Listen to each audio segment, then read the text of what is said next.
Hi, my name is Stephanie Flint, and I'm the co-creator of Infinitus Publishing.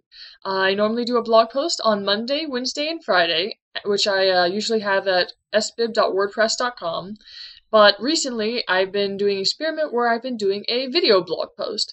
And usually in those, I have some kind of reading. Today, I am doing a reading from Magic Stealing, which is my book. And for this, I'll be doing chapter 3. Over the past couple times I've done a video post, I've read the first two chapters, so feel free to check those out, and if you want to hear them in order. And in general news, I'm currently got this much left to read before I'll be done proofing the print edition. And I found like two little typos. The good news is those sort of things I should be able to go ahead and just fix in the digital proof and look on CreateSpace to see if everything looks right. If everything's good, then I can go ahead and release it. So you should be seeing the print edition coming out soon. I will also be any of these edits that I've been making in the print edition. I will also be putting in the ebook edition, and I will re-upload those to Smashwords and Kindle as well, so that you can get the updated version that's be a little more free of typos, because I was trying to make sure that it reads smoothly. So, anyways, this is Magic Stealing, and I shall read chapter 3. So I hope you enjoy it. Chapter 3. All through her flight, Tirana chided herself for going to the parade. What was she thinking? She hated magic, and she hated illusions, and festivals were just some Isana-cursed way for the gods to remind their subjects that they were in control. The manor loomed in sight. Tirana tipped her wings, diving for the window ledge. She screeched as she nearly came beak first with the glass. Miserable trickster, she thought glumly. She could have sworn she'd left that window open. She fluttered her wings to keep from falling, then silently willed the window to lift. It creaked open. She winced, hoping none of the servants had heard, then hopped through and changed. Nice to be human again, though she couldn't see a thing without the owl's night vision. She stood there a moment, her long hair tickling her shoulders, her nightgown sweeping the floor, before she finally tiptoed back to the window and carefully closed it. Unless her father had seen her at the parade, no one would know she was gone. She stumbled along the dresser beside her window, fumbling for the crystal. Her fingers touched the cool, smooth surface. She willed the light to shine, then froze. Her magic was tinted with an array of iridescent hues, just like Darnan had said. She dropped the crystal. Darkness. Impossible. Her magic couldn't be different. She trembled at the edge of her bed. Then she scrambled under the covers. She'd sleep, and in the morning everything would be normal. The morning sun would evaporate this terrible, cursed nightmare like dew. Golden sunlight poured through the half-opened curtains, highlighting the wooden door and its elegant trim of gilded spirals, symbols for the same magic that Tirana despised. The red stone walls reflected light onto the chestnut dresser, which, like everything in the room, was buffed, polished, and shined by one of her family's many servants. Tirana groaned and pushed herself out of bed. Her whole body felt like the one time she'd been dragged through the estate by her horse, Starlight, when her foot got caught in the stirrup. Falling prey to magic's lure and having her magic toyed with by the gods would probably cause such a malady, but she had no desire to see if her magic was still iridescent. Besides, the whole performance had been a terrible dream, right? She glanced toward the window, where the city guard had already finished training.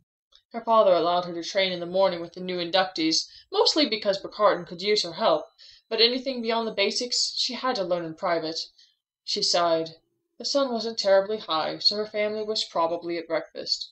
She pulled a blue satin dress from the chestnut drawers, laid that on her bed, then searched for breeches. She'd have to change clothes after she left, since her father was not fond of ladies wearing clothing unbefitting of their station. But no matter. She wouldn't stay in the dress for long. She tugged the mound of fabric over her head, and then fiddled with the strings under her arms until she had a loose knot, easy to unravel. Afterward she headed into the dark hall beside her room. Turquoise light crystals dimly lit tapestries of kings, portraits and paintings. She quietly travelled downstairs, the satchel with her smuggled outfit and the cookies for Darnan tossed over her shoulder. Her family already sat in the dining room trading stories. Lord Cavanolano, a heavy-set man with graying hair and a thick brown beard, raised his eyebrows when she entered. "You're here earlier than usual?" He was dressed in a dark green jacket with gilded buttons and golden embroidery, with an undershirt covered in loose white frills. He must have been planning to head into the city later, which meant Tarana couldn't change into comfortable clothes. She shrugged, feigning nonchalance. "I missed the practice this morning." She plopped into a huge oak chair and snagged a cinnamon scone from a wicker basket. "Practice was postponed due to the parade last night, but just as well." Her father handed one of the servants his empty plate and rested back in his chair. "Understanding self-defense is important, but you are taking these studies a bit far.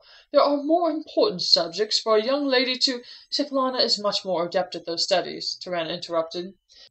Her scone crumbled, and she swept the crumbs into a napkin before he could get on to her about that, too. "Let's be honest. When inheritance time comes around, she'll inherit the estate, she'll master magic at the academy, and she'll be the one to win the hearts of the city and lead them in her wise, older age." Siklana ducked her head behind her brown bangs, and her dark brown eyes shone through. She was smaller in stature than her younger sister, especially since she lacked the muscle that came from Tarana's years of swordplay. "What if I marry into a different house?" Tarana turned sharply. Her sister? Marry? Of course she would. She had always been interested in the attention of suitors, but Tarana hadn't thought she would try to climb the social ladder through marriage. If she married into a higher class, she would leave the Kavanaugh estate. "I'd be the heir," Tarana whispered, stunned. Her father nodded. "The rights would fall to you, as is custom." Tarana glared at her sister. "How long have you been planning this?" "I've been thinking about it for a year," Siklana admitted mischievously. "I've already passed the Academy's first year exams, and I'm well into my second year. Our inheritance is decent, but there are a few worthy suitors who could help me further my education once I finish in Kyrana City. With a decent suitor's allowance, I could travel to the islands and learn word magic. I'll make sure that's part of the contract." Tarana swallowed hard. While having at least some degree of ribbon magic was common, word magic was practiced by very few. Anyone could learn it, so long as they knew how to pronounce the spell. But say just one syllable wrong, and any number of horrors awaited the practitioner: setting oneself on fire, opening a portal in the middle of a crowded city and killing anyone in its path, trying to heal someone and killing them instead. And a particularly powerful spell could bind a target to do the mage's will. Tarana shivered. Unlike ribbon magic, word magic was invisible. No crystal could reveal words the way it could reveal ribbons.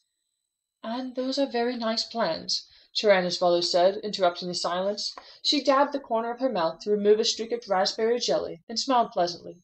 "Tarana, have you considered the benefits being Lady of the Armory would give you? A regular payment to your personal coffers, immediate access to any weapon you're interested in training with, and command over Venya City's guard." "I hadn't thought about it," Tarana said uneasily.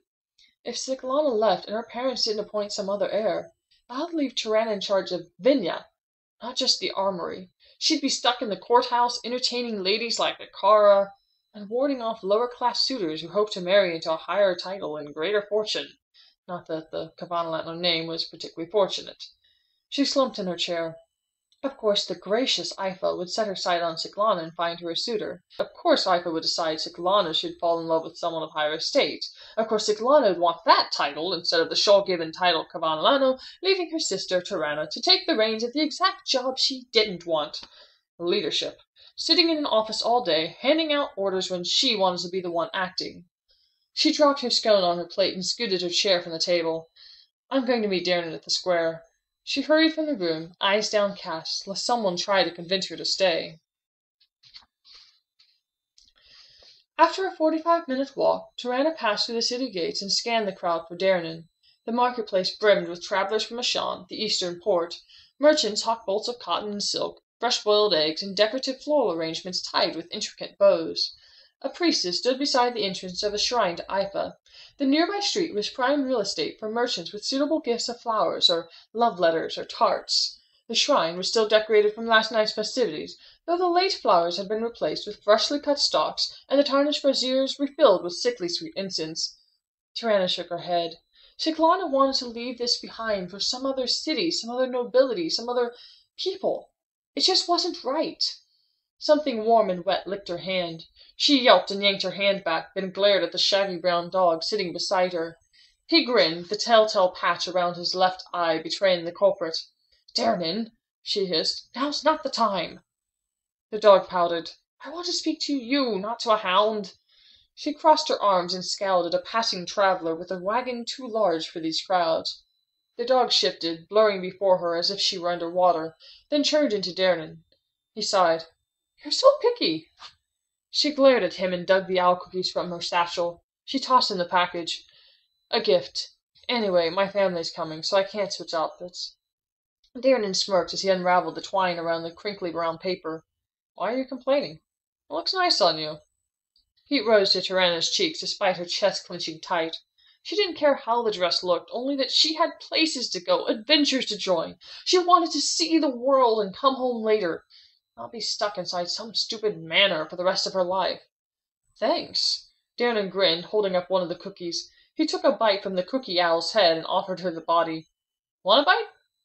She eyed the decapitated cookie and shook her head. "No, thanks." He shrugged. "Your loss." She held her breath, trying to decide how best to talk about Siglana's marriage plans, and followed Darnan further into the marketplace. "Siglana's thinking about marrying into a different estate." "So?" Darnan quirked an eyebrow. Her jaw dropped. "So? If she leaves, that puts me in charge. I want to be in the guard, not the one bossing everybody around. I'll never get to fully appreciate the art of swordsmanship, or travel. Actually, it puts you in a pretty good spot. Your father is still fairly young, and he doesn't have many enemies. He's probably not going to retire anytime soon, which leaves you room to travel. When you do become lady of the estate, you can appoint others to do your accounting, others to negotiate at parties, and since you'll have the armory, you can pretty much demand the best duelist to teach you the finer points of using the weapons you guard. You might not be traveling the country on a whim, but that doesn't mean you can't visit. Think of all the lords who want their estates to have the finest swords." Tarana stopped suddenly, earning a set of curses from the people walking behind her. I hadn't thought about it like that. Somehow she suspected that was exactly what her mother was trying to say. Darnan shrugged and popped the last bite of the cookie into his mouth. "Trust me, you'll be fine, regardless of what Siglana decides." Tarana raised an eyebrow. "What have you heard?" "Nothing." Tarana crossed her arms over her chest, and Darnan raised his hands in defeat. All right, fine. There's a suitor from Sastay and another from Karna City. The suitor is from the castle." She gawked at him. "A nephew, not the prince," Darnan clarified. "Both are mages from the academy Siglana attends. The nephew is a well-respected man with ties to academics in the Cantagen Islands. Rumor has it that he might know a few lines of word magic." "I see." Tarana twisted her lips. Given Siglana's general love for everything magical, it made sense why she would consider leaving. But Tarana wasn't ready to forgive her sister if she got stuck as head of the house. "Anyway," Darnan continued, "you mind if we stop by the Seer's place? I know you don't like magic, but I won't take long. Promise. I want to see if he knows what happened to our ribbons last night." Tarana stiffened. With all the hubbub over her sister, she'd forgotten that the seer had seen him at the parade, and that her ribbons now consisted of strange hues in the crystal's light. "I'd rather not." Darnan lowered his voice. "Tarana, please listen to me. Our magic looks different now, which means it's a different kind of magic. We have no idea what we might accidentally be able to do." Tarana frowned. "Your mother couldn't tell you?" His mother had attended the academy in Memnar, where she met his now absent father. She didn't often practice magic, but she was a good source of information in regards to the basics. Darnan chewed at his lip and avoided Tarana's gaze. "I didn't ask." Tarana blinked. "What? Why not?" "I didn't want to burden her. She's been possessive enough of me as it is." "Probably because you're taking exams for the academy in a few months." Which meant that he'd be leaving too. Tarana pursed her lips, not liking the thought. He shook his head. "I don't think so. She's never had a problem with me learning magic or traveling. How many weeks did I live at your estate for private schooling without visiting? It's not that." Tarana crossed her arms. "Then what?" "She won't tell me. But the seer might be able to tell us what happened without worrying her. We should talk with him."